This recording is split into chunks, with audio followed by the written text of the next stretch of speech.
ओम शांति। 18 जनवरी 1969 के 8वें दिव्य संदेश में बाप दादा ने बताया है कि संगठन ही सेफ्टी का साधन है। संगठन ही सेफ्टी का साधन है। आज जब वतन में गई तो कोई भी नज़र नहीं आ रहा था। दूर से जैसे कोई आवाज़ आ रही थी, ऐसे लग रहा था जैसे कोई खास कार्य हो रहा है। मैं पहले तो कुछ रुकी, लेकिन फिर आगे चलकर क्या देखा कि शिव बाबा, ब्रह्मा बाबा, मम्मा और विश्व किशोर चारों ही आपस में बातचीत कर रहे थे और बहुत प्लान उनके आगे रखे थे जिसमें कुछ निशान आदि दिखाई दे रहे थे। मम्मा सभी बच्चों का हाल चाल पूछ रही थी। मैंने कहा, मम्मा आपने बाबा को भी बुला लिया?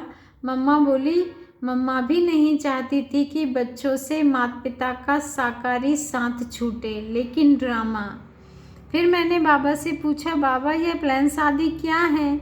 बाबा बोले, बच्ची जैसे मार्शल के पास सारे नक्शे रहते हैं कि कहाँ कहाँ क्या क्या हो रहा है, आगे क्या होना है, वैसे यह भी स्थापना के कार्य की ही बातचीत चल रही थी, जो फिर सुनाएंगे। इसके बाद एक दृश्य दिखाया।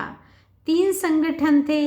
एक तो यह देखा कि लाल लाल चींटियां आपस में गेंद के माफिक इकट्ठी होती जा रही थी। दृश्य ऐसा था जो ब्रह्मा बाबा ने शुरू में देखा था।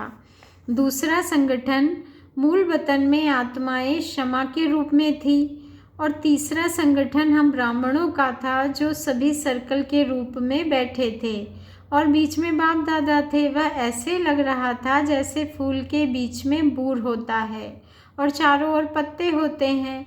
इसका रहस्य बाबा ने बताया कि बच्ची जब प्रत्यक्षता शुरू हुई तो भी संगठन में देखा, अंत में भी आत्माओं को संगठन रूप में ही रहना है और मध्य में भी संगठन है। संगठन की शक्ति है तो कोई भी हिला नहीं सकता। देखो बाप दादा ने कहाँ कहाँ से चुन चुन कर संगठन बनाया है। तो बच्चे भी जब संगठन में चलेंगे तो माया का वार नहीं होगा। जैसे गुलाब का फूल व कोई भी फूल होता है तो उनको योग्य स्थान पर रखेंगे और अकेला पत्ता होगा तो हाथ से जल्दी मसल देंगे। तो बच्चों का भी संगठन रूपी गुलदस्ता होगा तो विजय प्राप्त करते रहेंगे, कोई वार नहीं कर सकेगा। ऐसे कहते बाबा ने कहा कि सभी बच्चों को कहना कि संगठन ही सेफ्टी का साधन है।